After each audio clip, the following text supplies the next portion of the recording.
Sakamoto, ele vinha sendo cobrado, né, de uma expressão mais forte contra Maduro. Essa fala acalma um pouco a oposição ou não? Você também não enxerga aí um avanço na declaração de Lula há pouco, dizendo que não reconhece a vitória de Maduro? Fabiola, acho que tem que dividir em duas partes. A parte do reconhecimento da vitória não tem absolutamente nenhuma novidade, né? Não tem absolutamente mesmo.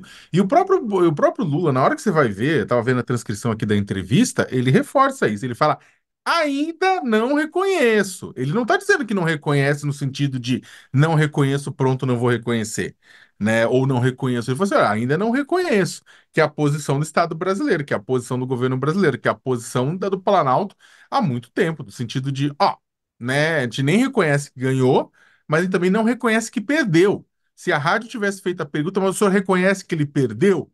A resposta dele é falar, também não reconheço.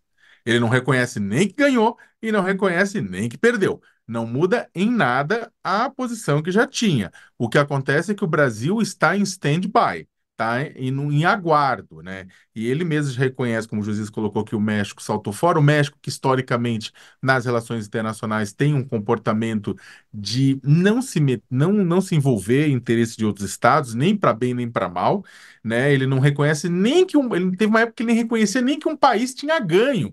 Um país ganhou eleições limpas, etc, tal, tal, ganhou, ele nem reconhece que ele falou, não precisa reconhecer, não é função minha reconhecer. Então, o México, tá, ao que tudo indica, por conta, inclusive, da orientação da nova presidente eleita, está indo na verdade, nesse sentido, né? Então, ele ia tentar que o Lula fala de Colômbia e Brasil, ele nem fala de Colômbia, Brasil e México. Dito isso, né, tem uma segunda parte da conversa dele que o Lula tenta jogar, olha, opções, né? Ele fala de novas eleições, né? Ele fala de governo de coalizão, ele fala de muita coisa. Só que aí a questão é que é o seguinte, o governo brasileiro, junto com o México, junto com a Espanha, que é um importante ator, que nunca é falado, mas é um importante ator, a relação Venezuela-Espanha é muito forte, né? É antiga metrópole, antiga colônia, é muito forte ainda. Outros países insulares do Caribe que têm uma relação forte, a própria Pacto de Barbados, que levou à eleição, né? Teve a participação de países insulares que sofreriam bastante com o êxodo, né, de pessoas da Colômbia. O pessoal vem fazendo pressão, vem tentando jogar cartas na mesa, mas vai ficando mais difícil, mais complicado, né?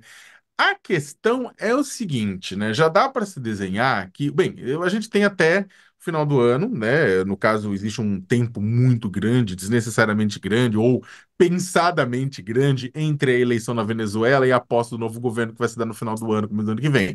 Então, o que acontece? Ainda tem um tempo de pressão, de maturação, vários países tentando o caminho do diálogo, até porque ninguém vai se aventurar a invadir a Venezuela por uma série de razões, né?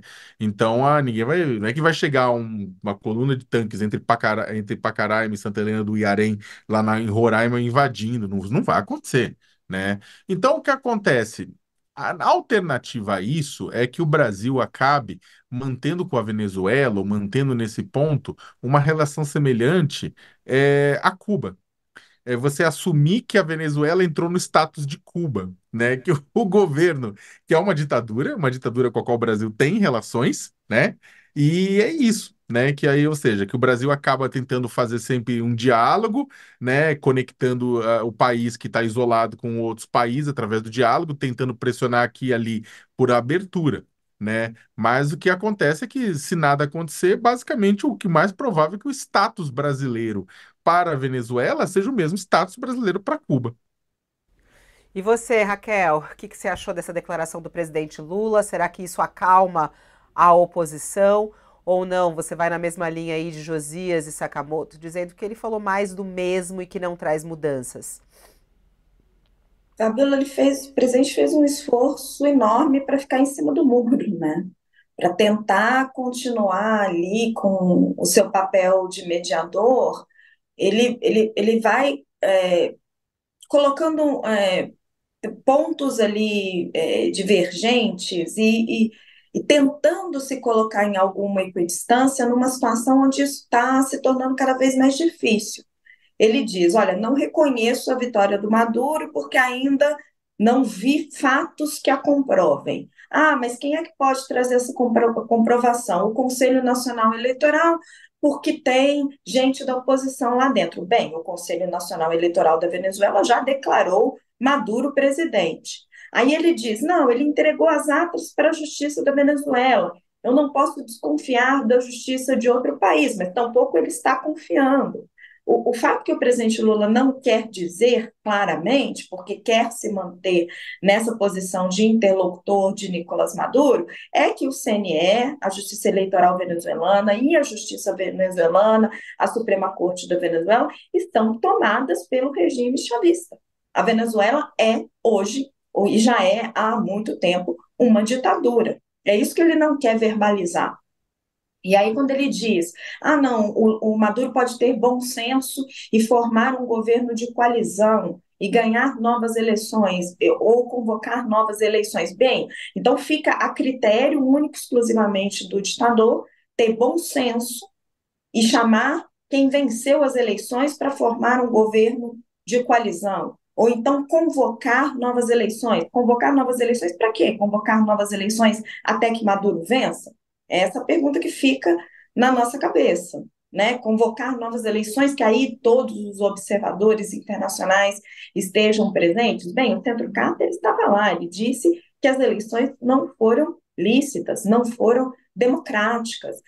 Fato é, a Venezuela não é uma democracia, a Venezuela é uma ditadura e o presidente Lula está com muita dificuldade de verbalizar isso. Porque quer manter a sua posição de interlocução com Nicolás Maduro, a gente entende isso, alguém precisa conversar ali, virar de costas para a Venezuela uma possibilidade para o Brasil. Dois, por conta de política interna tem uma fatia ali dentro do PT, embora isso já não seja mais consenso dentro do partido, que apoia o regime chavista. Então fica uma saia justa política para ele. Agora é preciso tomar muito cuidado com isso, porque num país que viveu o drama, que viveu o 8 de janeiro, você avalizar ditaduras vai ficando cada vez mais complexo, né? É uma posição política muitíssimo delicada. Se você é um democrata e você ficar avalizando ditaduras e passando pano para ditaduras, é difícil.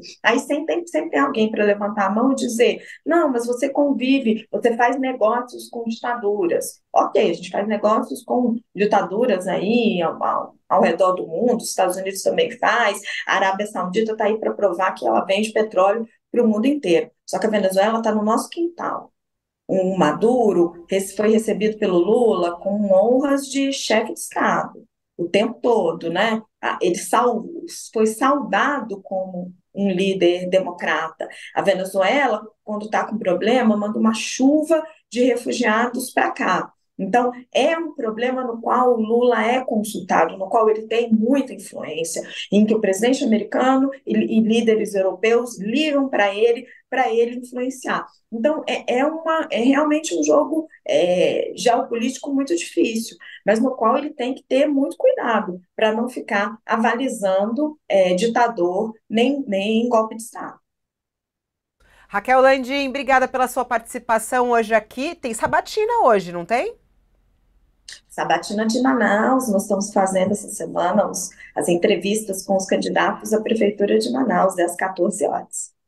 Tá certo. Obrigada, Raquel. Um beijo para você. Até. Obrigada, gente. Até mais. Só para a gente amarrar essa história da Venezuela, né? A gente está ouvindo aí o Lula cobrar isso. Você acha que vai chegar em algum momento esse resultado, Sakamoto? Sendo sincero, assim, você acha que vai chegar em algum momento essa transparência? É preciso mostrar. Vai chegar? Então, a questão não é ser, não é quando, o Fabiola, é que se no momento que isso aparecer, isso a gente tem batido até bastante nessa tecla, se esses conteúdos ainda serão críveis, né? Ou o pessoal já vai ter colocado no Midjourney, no Firefly, algum programa de inteligência artificial para modular o resultado. E aí a oposição vai olhar para o resultado do negócio, bater com as amostras que eles têm e falar, pô, isso aqui é fraude. isso aqui é fraudado, né? Vários organismos internacionais disseram que nunca viram isso, porque quando você está fazendo uma apuração, você vai vendo, no Brasil, o pessoal reclama, você vai vendo, a apuração vai acontecendo aos nossos olhos. Chegam votos do Sudeste, do Sul, de São Paulo, do interior de São Paulo. Olha só, chegou voto do Nordeste, da Bahia, carregou, Lula ultrapassou. É aquela coisa lá que mata a gente do coração, para bem, para mal, independentemente de quem você tenha votado. Ainda mais jornalista que fica naquela loucura. A Venezuela, ó, ele ganhou.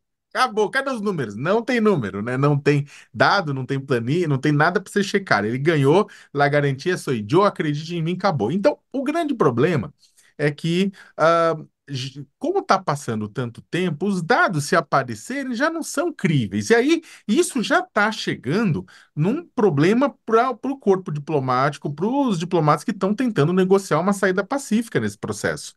Tá. A gente pediu até agora as atas, mas agora as atas já resolvem, né?